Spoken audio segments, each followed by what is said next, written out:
Hello and welcome to Just Onside. It's Friday.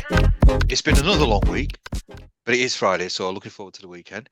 I've got my dear friend Ois. He's wrapped up, so I presume he's not in Dubai. Where are you? I'm As if not I in, didn't know. as if you didn't know. We did spend some time together last night, Ayub. So no, back home on these shows, as they say, Ayub. Very nice to see friends and family, but man, it's cold, and having It lived here. usually is in December. Yeah, I've forgotten, but many people ask me actually, how are you finding the weather? And I said, well, I've lived here all my life, so actually you do fit right back in. But for sure, it's cold. It's rained all 3 days since I've been here, but very lovely to see friends and family, as is always the case around this time of year. So yeah, doing well, thank you. Fatigue has been brushed off, let's say, and happy the weekend's here as well. It's great to see you in person. And as Ois said, we did meet yesterday. Old boss's house. Uh, Very luxurious, I must say. We were watching the Spurs versus Manchester United game. And what And we'll start there. We'll start there. It was a fantastic game, really enjoyable. It was a fantastic evening. It was great company, and it was a great game to boot. Lots of drama, lots of excitement, and we want to start off. And I want to ask you the question: Are United back? I mean, what define back? I'm not sure what you mean, but no, look, I know we were discussing during as the game went on, and it was some game, wasn't it, in terms of entertainment? And you and I were discussing, and then stopped discussing because we wanted to discuss it on the podcast. Look, I mentioned when Amarim came in that I thought this was a solid appointment. I think this was arguably one of the better decisions, if not the best decision they've made since Sir Alex Ferguson days. That's how strongly I feel. And nothing's happened since then that's made me sway from that. Now, that doesn't necessarily mean that they're gonna at some point come back, win multiple titles, and all the rest of it. I think that will. I think he hopefully will be given the time to give himself a shot at bringing Man United back to the big time, or at least that's the hope. What have we seen in these early days? We've seen a little bit of good, we've seen a little bit of bad, and we've seen a little bit of ugly. If you think about some of the goalkeeping errors, not just yesterday, but in previous games by Onana, they've still shipped in a fair few goals and looked like they've been shipping in a fair few goals. Of course, the high point came last weekend, Ayub, at the derby, which I watched with a friend at Abu Dhabi, in Abu Dhabi, I should say. And we'd already started talking about how I think this was going to be like potentially three defeats on the bounce. And obviously, what happened. And we'll probably get into that a little bit later. But just overall, I mentioned Ayub, and I'm not going to be swayed, is that I'm not going to judge him good or bad at the moment. And that works both ways because often, as fans, we look for little kind of little bits to hold on to in terms of any positive developments, little snippets. Let's say, oh, I like this, I like that. I do like how he's dealing with some of the off the field stuff. I think he's striking the right tones and the right notes, I should say, with that. And we'll get into the Rashford piece shortly. But just in terms of the good and bad, I think we've seen some good things on the pitch. They still look vulnerable. The team that Ruben Amorim will want to go head to head with some of the bigger heavyweights in the Premier League is not the team he's got out there right now. So for me, it would be quite stupid in some ways to judge, oh, I like this and I like that, because the player personnel is going to be fundamentally different in terms of when he actually goes into the contests where he feels like, yeah, now we can compete. So it seems like I said, a little bit foolish to say, "Oh, I like this," and he's getting a tune out of this player and and out of that player. We've still seen some difficult things. They still don't seem as organized as they can be. They still look like they can be got at. But again, I didn't expect anything different. He's not a magician. It's going to take time. I think for the time being, what you want as a Man United fan is him to start implementing certain standards, which he won't be compromising on. I always think with each passing Man United manager, you get more and more of let's say goodwill from the fans because they've either hit rock bottom or what appears to be rock bottom, but then they realize shortly thereafter, after a few years, that actually we still haven't quite got where we need to be. So he's got a clean slate. He's really got the backing of the fans. Some of the off the field stuff. Dan Ashworth resigning or leaving by mutual consent. I shouldn't say resigning. I think it was far from mutual consent. But there's certain things happening off the field, a lot of staff cuts and what have you that suggest that actually uh, the new owners are similar to the old owners, and I know it's the same ownership group with Jim Ratcliffe having more of a say at least within the sporting sphere because he's got more of a stake as well. But there's a lot of off the field issues. That's pretty clear to see. And I think the manager, in amongst all of that, has had as decent a start as can be said. There's some good little, there are some bits that you can say, look, they are competing, they are fighting, they are scrapping. But again, I've not seen too much to get on the pitch. Again, I want to reiterate on the pitch that's told me, oh, I'm liking what I see. Similarly, I've not seen anything to suggest that this won't be a long, long, long road back. So look, in the end, it's been a little bit of a mixture. Again, I think it's more perhaps, and we'll get onto this, perhaps more what's happening off the field where you think, yeah, he's going about this the way you would hope with a man who's probably got, like I said, 100% approval rate and backing from the fans right now. So are they back? No. But I'm not swayed in the sense that I do think he will slowly but surely, if given time and support, be the man to slowly get Man United back into the reckoning. In terms of the game yesterday, I mean, we talked about the game as well. Uh, what impressed you about Man United? They lost. Now, obviously, you can say that ultimately football is about results. It's a cup game, so they've been knocked out. But was there things that impressed you? You still sort of say there's the good, the bad, and the ugly. So, I mean, it is early days. It's very early days. I mean, certainly from my point of view, the first thing you want to look at is attitude. What's the attitude like? The goal by Ahmad, to me, Right. typified, uh, I think, the attitude because he was absolutely bearing down on Forster. And it was just the energy, the enthusiasm. I mean, he's been a shining light over the last few weeks, and I think he will be a star. I think he's a world star in the making. If he stays injury free, I think he's got the right manager. But the attitude to me was absolutely bang on. They had plenty of energy. They were positive. On another day, they should have won that game. I think it alludes to what you were talking about. There's still sloppiness, and it's maybe going to take a little bit of time before that is eroded. But I thought they were the better side. If it weren't for the goalkeeping mistake, I think they would have won the game. I would have thought they would have equalised and gone on to win the game. That's my thoughts. But what stood out for you? What do you take from that game? Look, I'll let you speak on it in terms of more about the game. But you mentioned about Diallo just very quickly, Ayub. I fully agree with you. I think we've got a star in the making. If he's handled the right way, managed the right way, there were a lot of Man United fans that weren't happy with how Eric Ten Hag was treating him. And it's always difficult with young talents. How much do you expose them? How much responsibility you give to them?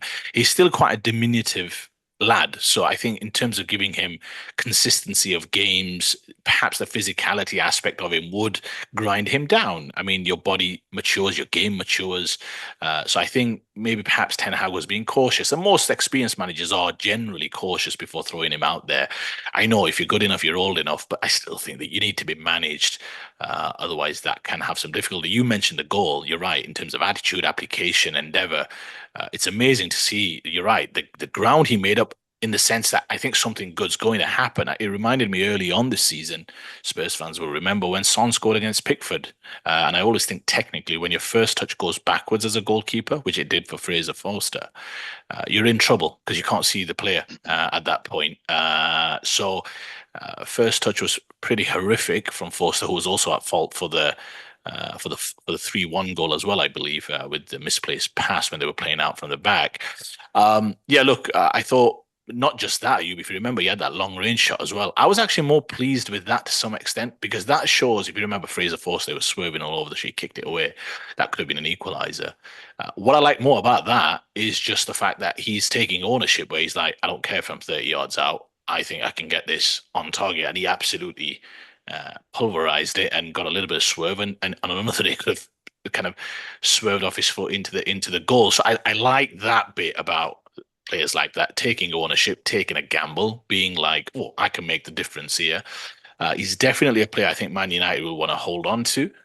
and for sure, like build a team around because he looks a real bright spark. So I think you mentioned about them being the better team. I do disagree with you there. I just thought those kind of games are not necessarily conducive to long-term success for either team. You look like you could win, but you also look like you could lose. You look like you could score a few. You also look like you could concede a few. I'm not sure that's a recipe for long-term success, especially in league competitions or at the highest level. They're probably two similar teams, had some really bad results this year, but also had some high moments. And it looked like two teams still trying to forge an identity. You're right, there were just too many errors on both sides. You mentioned about perhaps the United errors, but don't forget Forster's made a few blunders there as well. So, look, I'm not sure either manager is going to be super happy. It's a cup competition, so Ange will be pleased to get through to the next round. I think they play Liverpool in a two-legged semi-final. But from a United perspective on the pitch, there's some things that they're doing nice, but I still think like in terms of the rotation of play, they're still springing forward decent, but they're lacking quality in some areas. Like up front, it's still not as they need a real Hoyland's decent, but Xerxes on the periphery of things. I just think at times with all of this, with Diallo developing Fernandez, who's probably at the peak of his powers, you want a really top quality striker that defenders are going to respect. So there's still a lot of aspects. I just think it's going to take him time. Again, I'm not judging him this season. I'm not probably judging him next season because I just think the rot that has set in there is going to require a significant turnover of player personnel. So yeah, I wouldn't. I'm probably not as far as you are, but again, I'm not swayed. I still think you just have to give him time, and we'll see thereafter. I do. I mean, in terms of sort of the positions that we're taking, I genuinely, as if I was a United supporter, I would be optimistic. I mean, the results have been indifferent, certainly. There's no getting away from that. But I think almost, I mean, I'm not going to sort of say it's a write-off season. And maybe I suppose they wanted to progress certainly in the cup because there was a chance. It's only a few games away from the final, so maybe he's bitterly disappointed with that. But I almost view it as a season of just experimentation to see who he's going to keep, who he's going to get rid of. Obviously, we'll go to a player that I think doesn't have a future there. But uh, what I've seen thus far, and I talked about it before a few minutes ago. It's the attitude. That's the first thing that I want to see. Right? Is what's the attitude like? And Ahmad sort of typifies that. And again, we'll talk about that goal that he scored. I don't think when he started that long busting run that he was intending to that he was going to score from or have a chance of scoring. I think it was more of a it's symbolic, right? I'm going to show attitude. It so happened that he did score, and I think previously as well he was like sort of fist waving to the fans as well to try and get them up, and these are really good signs. I think Amarin, he did the interview prior to I think his first game, and he spoke really well. I mean, you eloquently articulated exactly how he came across, and he came across fantastically well. He's a very strong-minded character. He's certainly something that comes across. He's very clear in what he wants, and I like that. And I think a lot of the players certainly are buying into that because from what I've seen so far, the attitude and the application is right. It's going to take a little bit of time because this club was in a huge mess.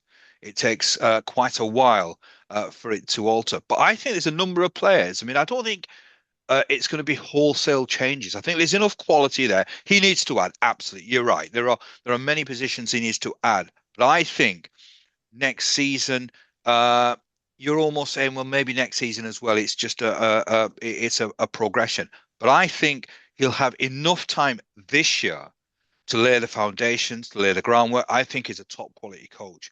So I think if he lays the foundation, has a decent recruitment, then I'm not going to sort of say they're going to be top four, but don't write off United. I think when I said at the start, it sounds quite joking when I say, "Oh, United back." I think in terms of the appointment of Amorim, I think they are back. This is the first coach that I think genuinely gets Manchester United and has the attributes and the personality and the character to take this club out of this mire that they've been in for far too many years. This is a huge club with a huge following, and it's been an embarrassment for a number of years. So I think United are back. No, I disagree. I mean, look, I just don't think you can say that. Now, I'm forecasting that I think he can get them back, but I'm just too respectful of the game itself to suggest that they're back in some ways, just off the back of what I've not seen anything, and I don't judge him for that. I just think it's too early. The proof's in the pudding. You have to perform week in, week out, consistently, and compete. Right now, they've had indifferent results. I'm not going to judge too much on the results. Even the performances, I'm not going to judge too much, simply because I don't think, again, I think when he goes toe to toe with some of the big boys over the course of a season to compete with for the biggest trophies, this is going to be far removed from the team that he's going into battle with. So right now, you're right. He's trying to understand who's for keeping, who's not for keeping, who's got good attitude in training, who are good characters. He speaks very well about values and standards. In my opinion, he gets the balance just right in all the sound bites that I've heard from him.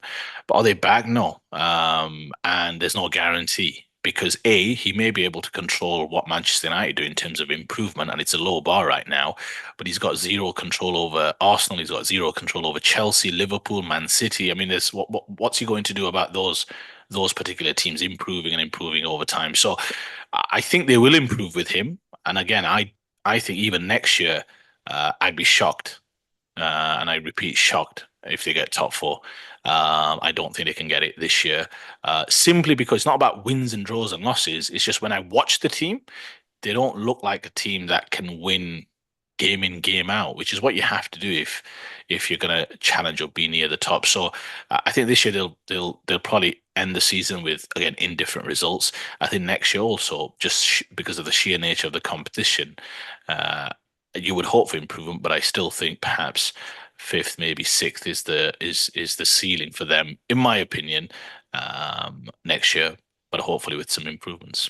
Let's see what happens. We can bookmark this episode in the same way that I called at the start of last season, Klopp, it will be his final season. It turned out to be the case. I said about Guardiola that he's the greatest coach of great players, but when you give him maybe injuries or players out of form, he's quite mediocre. It's proven to be the case. And also, I said that Rashford has to go. He's too much involved in show business. And that leads me on nicely to Marcus Rashford. Uh, a decision has been made by Amorim. Do you think it's the right decision? Yes, because Amorim has the right to make that call. That's the key. And I would imagine Manchester United fans have also lost a lot of patience with Marcus Rashford. I believe, their top earner at 325k a week plus, eye-watering numbers given the output that he's given to Manchester United, and that's something Manchester. I mean, he didn't pay himself that. That's a Manchester United problem. So that tells you a little bit about how this club is run. The issue that I've had with Marcus Rashford, and we'll get on to the specifics of what's happening right now, because it's a sorry situation, Ayub. It tells you a little bit. I mean, these are real first world problems, and I mean, coordinated interviews. I think he was at school or something, or giving out meals to children or something like that. When he sat down with Henry Winter and gave the interview on Twitter, or X, I should call it. Again, I'm not sure the specifics, but I did hear somewhere that he was at some sort of charity do, and maybe around Christmas, I'll cut him some slack. There was probably an organized event. The issue that I have with Marcus Rashford is he just doesn't get it, and he speaks about with Henry Winters, and he's talked openly about the next chapter. I won't disrespect Manchester United, although in doing all of this, he's disrespecting Manchester United, because the fact of the matter is, the whole world and his dog knows that now Manchester United have an asset that wants to leave. The manager's not able to pick him for various reasons, and therefore this diminishes what value there is sitting of him in the market, right? Essentially, there'll be many teams that will be interested, but that will be interested at bargain basement price based on the fact that clearly Marcus Rashford is not in Ruben Amorim's long-term plans. Rashford could have kept his mouth shut, could have kept working hard in training, even if he wanted to leave and said, guys, I think the summer's a good time for us both to part ways. But in the meantime, I will, as I've said in my words in the interview, give my all for Man United. His words are very contradictory to his actions. And that's the reason why I started by saying he doesn't get it. I don't think he's as good as he thinks he is. I think he's been living off a few highlights, let's say. He should be at the peak of his powers in amongst that Manchester United squad. And it's a crying shame that he isn't. And I wonder whether or not England squad, I should say. It's a crying shame that he isn't. So, look, I think it's the right move for all parties. This has been mooted for a few years, hasn't it, Ayub? I think now the manager's come in, had a look, and said these are not quite the standards that we need. He spoke cryptically before the Manchester City game about how he observes everything, the interaction between the colleagues in training, how you dress, how you eat. I think there was various different things, and I like that. I'm Mm. big on values like that. I think that does tell you a little bit about the person and what have you. So I think Ruben Amorim has the right to make that call. That's how they're going to lift the standards at that club. And if certain players don't adhere to those standards, you remember Arsenal, Arteta had a very seminal moment with Aubameyang, and he was jettisoned for short-term pain. If you remember, we missed the Champions Mm. League based on the fact we couldn't score any goals. But at the time, I backed the decision because long-term, these are the results that you can reap. So I'm good with the decision because he has the right to make that call, firstly. And Marcus Rashford isn't the type of. I think he has a very high opinion of his playing style. I've always had an issue why he seems very sad on the pitch. I'm not saying you need to be laughing and joking, but boy, you need to be seen to be at least having some joy, even his celebrations, whether he's pointing that finger to his forehead or the side of his forehead and shutting his eyes. And you've seen the celebrations Mm. he does. I mean, it all seems very individualistic. It seems very aloof. He looks like he's going around the pitch with the weight of the world on his shoulders. I mean, he's getting paid a handsome amount of money. There's many people in the world that would give a lot to be in the position he's in. I'm not saying that he's not worked hard for it. Of course, he's earned the right to be in that position. I just always find it bemusing that he looks like I don't know any other footballer in the Premier League that consistently, even when they score, I expect some elation, some joy, something. But he seems like he just goes about his business in a very, not saying depressing way, but in a very negative way. I don't understand it. I think it's right that both parties go. That I don't think there will be a reconciliation. I'm not sure Man United want to have a reconciliation. Remember, he's a homegrown player, so it helps them with the profit and sustainability rules as well. But I think it's the right time. And I think Amorim seems to have quickly made that evaluation as well because he's not made any of the subsequent squads. And they could have done with him yesterday, perhaps, you know. But yeah, Amorim's willing to suffer short-term pain, similar to how Arteta was, to make a clear example of Marcus Rashford. I think it's. I mean, well put, well put. I mean, I've been calling out Rashford for years, really now, because I think his attitude absolutely stinks. He could have been. He could have been. I mean, this is really where I suppose the pitfalls of the modern professional footballer when they just. I mean, I don't know whether it came too soon, but I think it was more the distractions. I think when he came, he looked like a humble guy, and I sort of half jokingly, but it wasn't. I think there was serious intent when I said that. When he started getting all the tattoos, all that kind of nonsense. I think Pogba must have been there at the time. I think Jesse Lingard was there, and it just he took his eye off the ball, and he's. And that trip to Las Vegas, I think it was Las Vegas. Was it Las Vegas where he went to America? And East Amarim Coast, made a, New York, yeah, New York. yeah. So Amarim made a comment, and I absolutely applaud Amarim. At the end of the day, professional football is a damn hard profession. Now, yes, he is getting incredibly well paid, but you have to be committed. You have to be committed. I mean, these are fine margins. If you're off the boil by 5%, you're not going to be really the player that you should be. I think he's way off the mark. He's still a good player, and I think perhaps if he gets his head right, but he needs. I don't know who his advisors are. I really don't know. I mean, it's a. I'm not going to say it's a shame because again, you alluded to it. It's first world problems. It's not. I don't want to over dramatize this, but there is such a good player there, and I still think if his head is right, if he's got the right people around him, if he focuses. I mean, and I know. I think when Ronaldo came as well, he made comments. Now, I don't think he sort of pinpointed Ronaldo, but he made sort of comments about some of the attitude, some of the application, some of the players that were there. Now, Ronaldo, albeit he's a selfish player, but my goodness me, the attitude is absolutely spot on in terms of being the best that you possibly can be. Uh, Rashford is as far removed as you possibly can be from that attitude. So I think it's well overdue. I mean, you sort of saying it's the right time. I think it's well overdue. I think the sooner they kick this punk out of the club, the Easy better.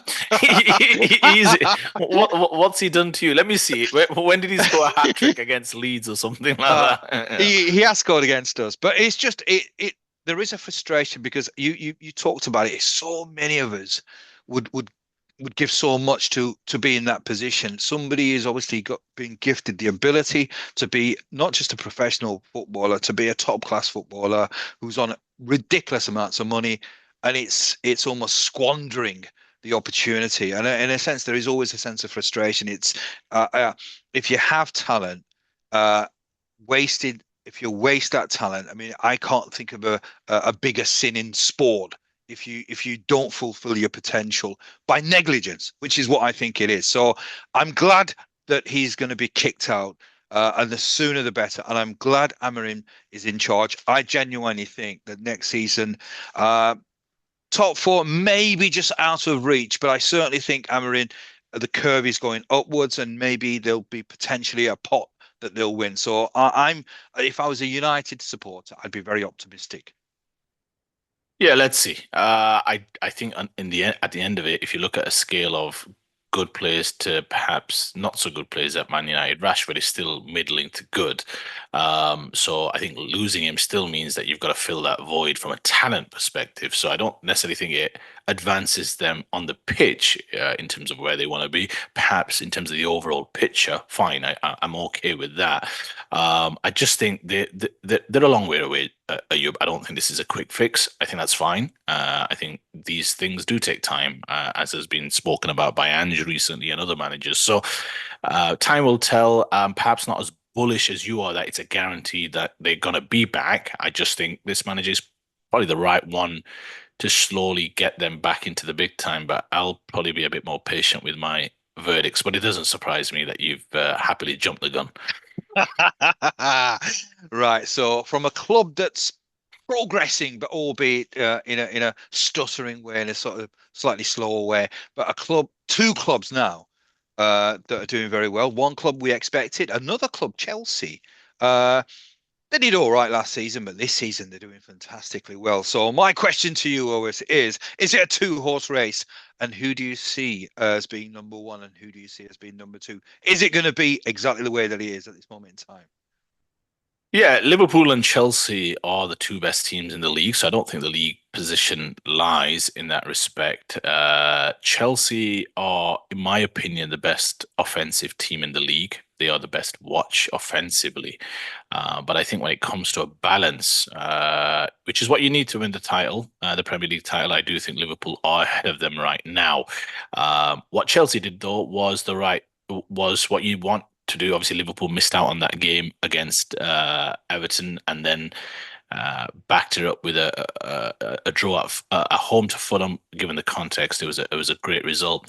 Just very quickly on that game, Ayub, I was watching it with my brother and good friend in Dubai at my apartment, and I was unfortunately watching the drab 0-0 draw between Arsenal and Everton. I do think with Liverpool drawing 2-2 at home to Fulham, there's a part of me that believes that yes, you want the 3 points, of course you do. There's no getting away from that. The manner in which they achieve that draw, however, I think will reinforce their belief even more. Yeah. Yes, of course, you'd rather have the points in the bank, but you're going to have games like this where you're at home, you're expected to win, and you don't. Now, given the circumstances, when it was 11 against 10, they actually won the game 2-1, which is incredible. I know being at home helps a little, but I just think the way in which they approached it, especially in the second half, the implementation of how they use Gravenberg as well, I just thought that shows a team that believes. They don't believe that, hey, you just comes down to 10 men, we just need to defend. They took some risks. I like that. They believe their best way to win the Premier League title is to take risks. It means that at times they will look a little open, a little. And I think Fulham deserve credit for that as well in terms of the way they started the game. But I just think the manner in which they achieved the draw, they looked like the only team that was going to win it in the last 5 plus 9 minutes of injury time or whatever it was after Jota's equaliser. So there was a huge scramble. I just think that'll reinforce their belief even more. That look, we were down to 10 men, yet we kept going. We made Fulham, we forced mistakes, we got goals. So I just think, again, that tells you a little bit about where Liverpool are in their stage in their development. The one reason why I do think Liverpool are ahead of Chelsea, simply put, is that if it comes down to the crunch, and the last 10 games is that crunch, and they're both relatively well positioned, which Liverpool are in the pole position right now. I'd rather go with the team that's got the winners. That's the one aspect that Man City had over Arsenal, right? They were a team full of winners, which is why Arsenal didn't get the benefit of the doubt, which I'm okay with. I mean, that last step, the last hurdle is the most difficult one, isn't it? You when the Yeah. pressurized games are on, your opponents perhaps play before you, they've won their game, so there's a little bit of pressure on you. You've got to navigate a tricky away game, or whatever it may be. I just like the fact that most likely, if healthy, it's going to be Alisson, it's going to be Van Dijk, it's going to be Salah, it's going to be maybe a McAllister, World Cup winner, and all the rest of it. There's people there who've won stuff, Arnold, Robertson, even Robertson, albeit yes, his form's not great. We know he's going through a really difficult time, but still, this is a team that's been there, done it, won the big stuff. Chelsea don't have any of that. So I just think down the stretch, I don't see why in a sense, Chelsea should get the benefit of the doubt. Now, look, if they keep playing like they are playing and they're there nip and tuck, I'll evaluate it thereafter. But Liverpool are, to my eye test, the better team, and again, the way they secure that draw for me was telling in a lot of ways. They embrace risk better than any other team, in my opinion.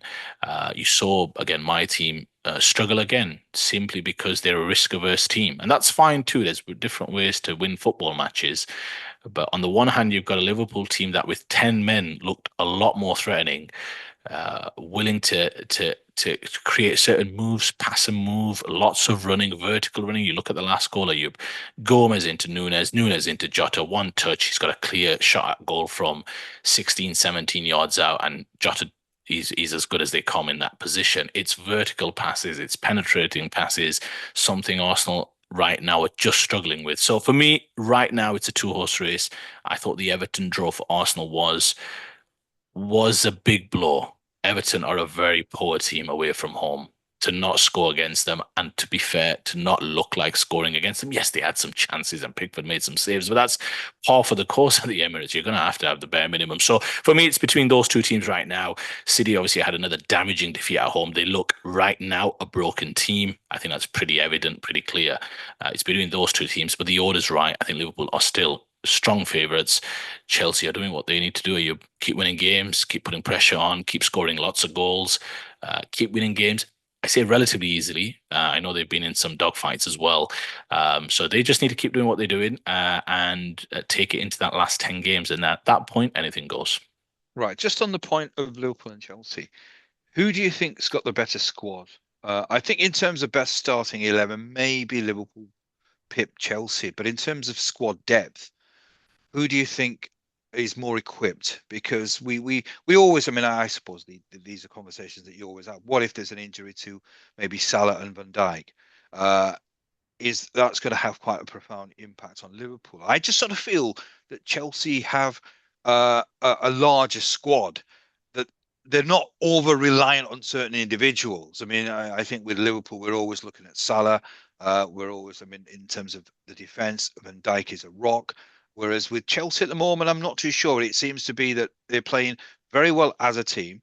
So do you feel that Chelsea, if there are injuries, and it's a tough season, it's a long season, if there are injuries, and I'm not sure what cups Chelsea are in, but I think in terms of their program, it's not as many games as Liverpool are going to play. So they're going to be fresher as well.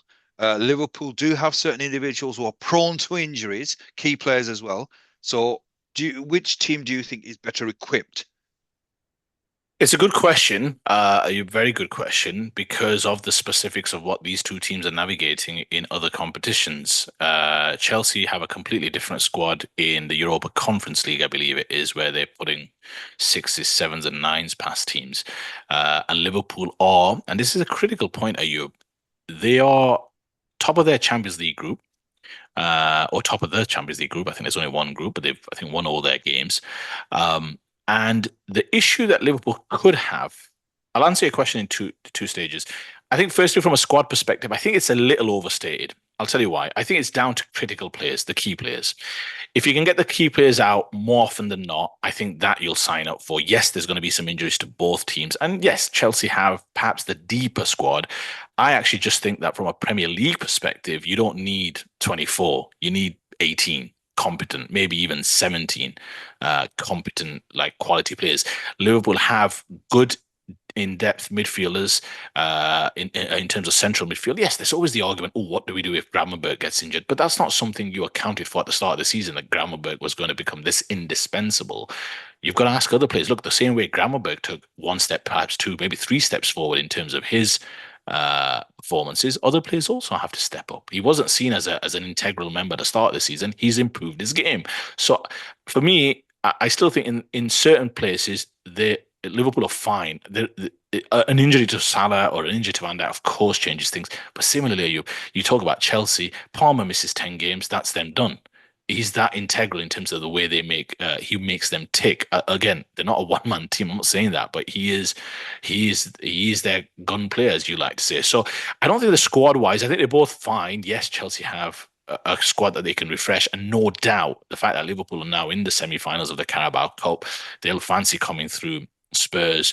They've obviously started the FA Cup campaign in January. Plus the issue, and this is the critical point in terms of point number two, Liverpool, as you can see from their performances this year, are too good a team to lose early in the knockout stages of the Champions League. They look like a team well equipped, especially given the drop in performances from other teams this season, albeit for sure Man City, Real Madrid have recovered a little bit in the league, but similar, they've not been as good. I think Real Madrid and the Champions League is a different case altogether. I mean, they'll probably find their way. But don't you agree that Liverpool are just too good to get bounced early in that competition? Now, if they go deep into that competition, I'm talking quarter, semis, final, at some point, Slot's going to have to make some tough calls because those games are going to come thick and fast. They look like they could go deep into an FA Cup. Perhaps this year it wouldn't be a bad thing if they did lose early in the FA Cup, let's say, if you want to go for these two big competitions. I wonder then, Ayub, to your point, if Chelsea are 2 or 3 points, and we're probably speculating way too early, but if Chelsea are 2 or 3 points behind with the same games played, when those games happen thick and fast, Chelsea will be able to play their best team week in, week out in the Premier League. They've got a completely different squad for the Europa Conference League. They've got about 60 players anyway.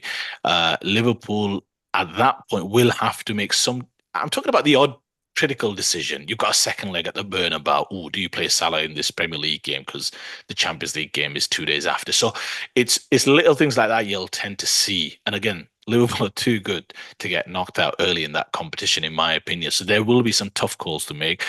I think squad wise, though, if they can keep most of their players fit and if they can keep Salah and Van Dijk fit for the most part, I don't really see that being too much of an issue.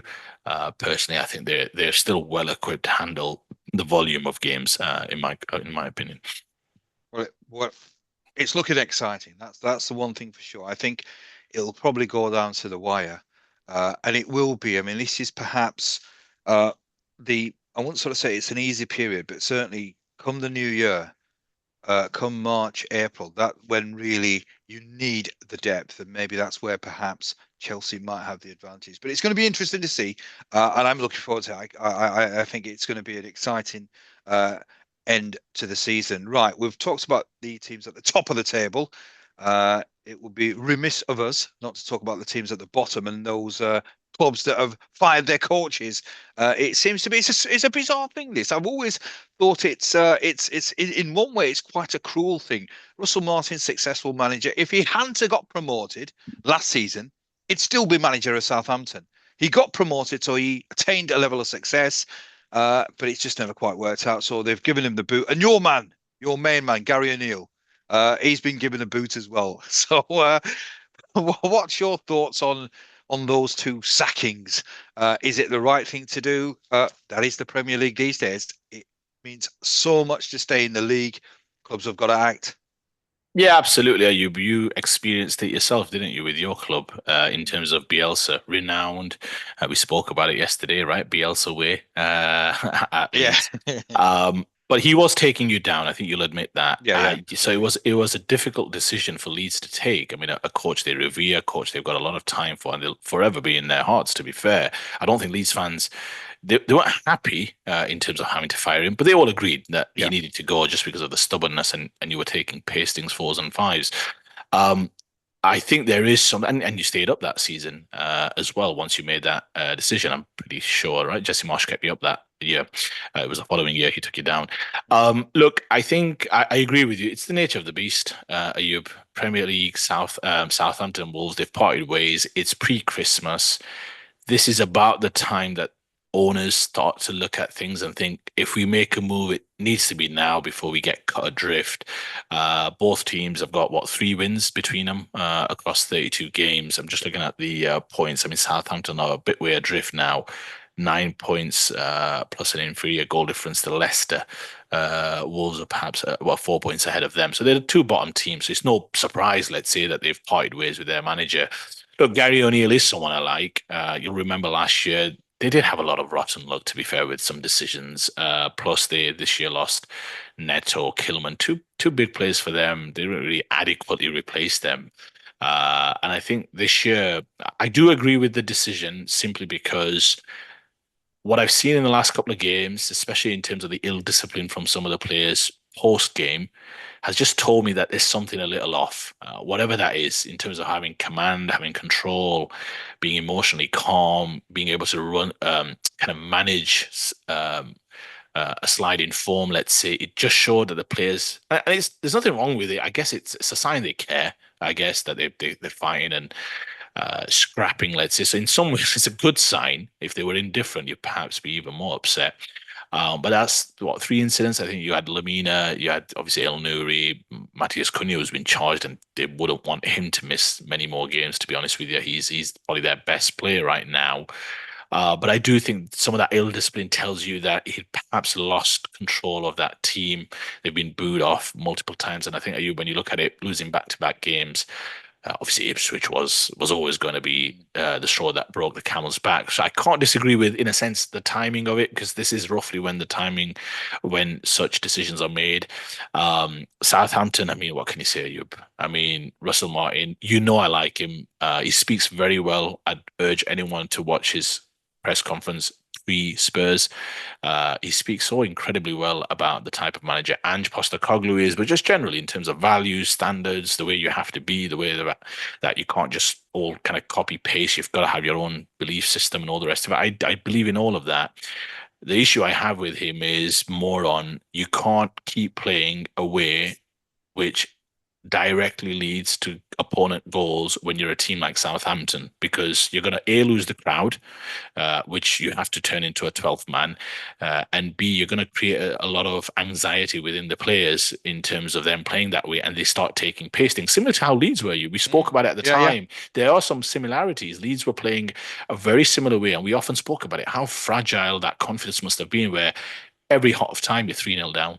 I mean, that's just not good for anyone. Southampton, I mean, they were what 4-0 down. He then walks off into the dressing room and then they conceded a fifth. He wasn't even present for the fifth goal. Really, I'm not saying it's a bad look, but it's not a great look, is it? Mm. When you're not present. I mean, 5-0 at home. I think most people, when the Ipswich game ended against Wolves, we were like, yep, that's Gary O'Neill done. And when at half time or even 20 minutes in, they were 3-0, 4-0 down, you knew this was perhaps the end of Yeah. Russell Martin. When you take a pasting like that at home, I think if they were away, he might well have survived for a few more games, perhaps. When you're at home and the crowd vote with their feet, so to speak, and with their voices, owner's always going to take the easy road, I should say. I think the coach they've got sacked also from Roma this year. So I'm not saying that he's going to pull up trees all of a sudden. I think Southampton they were going down with Russell Martin. I still think they're going down just because they cut adrift, but it's about as good a time as any to try something. There's still some good players. You saw that a little bit against Liverpool as well in the Carabao Cup. There's some good players there. You know, I'm a big fan of Dibbling. There's still a bit of quality there. I think they've got a nice, they've got a nice way of playing. They're just perhaps too nice, I would argue. So yeah, look, probably the right decision for both clubs, for perhaps for different reasons, in my opinion. I do think Gary O'Neill. I'm not sure if he'll be back in the Premier League. I think he may just have to go down one rung. I think one thing you would accept, Ayub, is that he speaks well. I think he's someone who's not going to throw people under the bus. I think even with referees' criticism, he's normally tended to be quite measured. So I do like the cut of the man, so to speak. So I think a championship job, a good championship job. He's still a young man, a young manager. I do believe he deserves that much in terms of a good opportunity to get a team into the Premier League, and I think that perhaps will be his next port of call. Right. I mean, I'll just sort of give my thoughts on this. I think Gary O'Neill absolutely right. I mean, Wolves have been in the Premier League for a long, long time. Even though they've lost good players, there's lots of Premier League experience. So he has players who know what it's like to play in the Premier League. So therefore, he's just not been good enough. Simple as that. But Russell Martin, this is where I do have an issue. I really do have an issue sometimes where at the start of the season, with the players that Southampton have, they were going down. They were going down. I would say it's very unlikely that any manager in world football would have kept that squad of players in that Premier League. So therefore, you have to make a judgment based on some sort of analysis of the players that you have. Now, just on you talked about Bielsa. I'm just going to add Bielsa. Bielsa did something which was slightly different because the first season we finished ninth. It was the second season under Bielsa, so we carried on playing the same way. It just was that in the second season the players were absolutely knackered because it was man to man. It was you could not sustain that level of intensity, and that really was where Bielsa fell short, and he wouldn't change it. But Russell Martin was good enough. I mean, he schooled Daniel Fogg 3 times last season. We didn't lay a glove really on Southampton. He has a style of playing. He has a philosophy. Now, you can question that this man is insane, that he's getting battered, but he's not changing, a bit like Bielsa. But I think he always had a team that was going to go down. So I feel that he's brought success. As I said at the Yep. start, if he hadn't have got promoted, he'd still be manager of Southampton. So he deserved, I think, at least the season because this team was going to go down. Now, if they had given him a squad, £150 million investment, then it's a different story. But this squad was never ever. This squad is exactly where it should be in the bottom three. So I find it quite harsh that he's been sacked. Yeah, Ayub is a really, really good point. You did lead off with that in your question, and it did make me think whilst I was speaking. You are right. I mean, and that's why I said it's unfortunate. This is the nature of the beast right now.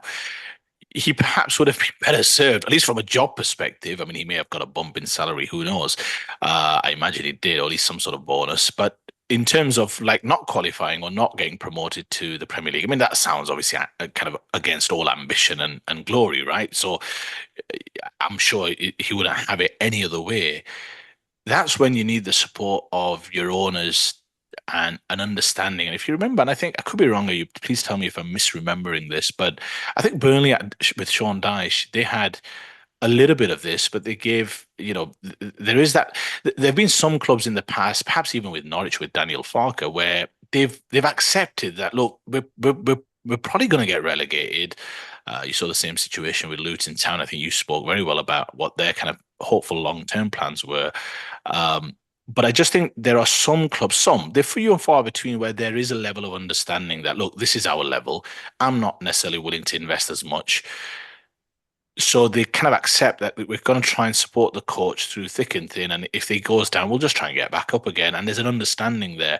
You are right. They've not invested a huge deal. They were always favourites to go down. They're still favourites to go down. And again, there's a part of me that admires Russell Martin thinking, I don't want to introduce an alien concept to my players. All of a sudden, we play a different way. My only thing is you can still modify it without hurting your own team. You watch him against Liverpool, it's not working out. You've now got your number two goalkeeper because Ramsdale's injured. Ramsdale, I would have been okay with because he's proficient or relatively proficient, having played that style for Arsenal. Once that went to pot, I just think you can't keep playing a certain way where every time the goalkeeper's rolling it out, the crowd's anxious, mistakes are made, and players are tapping into empty net. So you just can't have that. You have to at some point say, guys, for a few games, we're not going to do this. We're just going to get up the pitch. We're going to play a bit long ball. We're trying to get our top players who can actually do some damage up the park. But yeah, I think your larger point is well taken. You're right. He's suffered because of perhaps an overperformance or at least a promotion, and sometimes owners, they're not willing to, they're trying to do it on the cheap, aren't they, Yub? They're trying to just get behind it. They look at it, and we spoke about this last year, Yub. They look at it and think, oh, Leicester aren't better than us, and Ipswich aren't better than us. So we just need to find, oh, and Everton have been, flirting with relegation all this time and all the rest of it. So I just think there are these kind of owners who try and find ways to, we don't need to spend or go out and do this and go out and do that. We could stay up and do it on the cheap, so to speak. So I think there's some of that going on for sure, without a shadow of a doubt. Southampton, generally speaking, well-run club, well respected, at least from an academy perspective. So it's a shame, and I do like Russell Martin. Again, I think he can definitely get a Premier. Obviously, he had connections to Southampton, but I think he's another one who perhaps both managers will probably end up in the Championship, and they'll. I mean, Russell Martin will definitely get another team. That's Yeah. that. That's I wouldn't be surprised if he gets a role in the next couple of months, depending on what his severance looks like at Southampton. So yeah, two what I would say good young managers probably will have their time again, but probably will have to start from the Championship. Right. And I'd love Russell Martin at Leeds. You've got a good manager, you. Right. On that note, on that depressing note. Hang on, depressing. We've not done your Leeds bit. Let's say. I mean, Well, it was. You're It 3 points was adrift, aren't you? 3 points adrift. Yeah. And last week was a classic. I mean, I'm going to make it quick. Obviously, we've covered three subjects, so I don't want to like sort of bore people with Leeds, but Can I we've leave? no, you've got to suffer it. But this is where my criticism of Fark is, because at home we have no problems, no issues. There's a reason why. There's 40,000 in the stadium. There's a great deal of atmosphere. The players just go with the flow, and the enthusiasm that's created by the fans. Away from home is where maybe Fark is exposed, because that's where tactics, nous, sort of dealing with I won't sort of say a strange environment. The football pitch is exactly the same, but our away record is hopeless. Uh, but this guy just cannot find a way of trying to navigate an away game. And again, this is a weakness, because this Russell Martin never had a problem last season. He was always very successful home and away. There was a little bad period, but Farke is just it's something that he's incapable of doing, and which is why I keep on saying this man is not a good coach. The home results take care of themselves because of the fans, not because of Daniel Farke. The away games is where we need the coach to come up with something. He's failing every single week. So right, that's my Well, hang on. You've got to allow me no, to retort. I'm a one man Daniel Falk defense over here. But no, look, the fact of the matter is that you're nearly halfway through the season, and you're in a position that would get you automatic promotion, and you're still complaining. What I would say is that if you end up in this position, i.e., second in the Championship, after 46 games, you better get used to a few pastings, because you're going to take quite a few of them next year. So I'm a bit worried that you're upset now, because believe you me, next year when you're taking 4s and 5s, you'll be very upset. I mean, that's what really I'm looking forward to get promoted. No, you're not. No, not the beatings. But the only way Daniel Farke is going to get sacked is by getting Leeds promoted. Because I know when we're in the Premier League, it's gonna be referred to as the Russell Martin rule all the time. Right. On that note, I think we'll call it a day. So to all the viewers, as always, thank you so much for watching. Put a comment if there's anything that we've said that you disagree with or agree with. But have yourself a great weekend. See you soon. Ta-ha for now.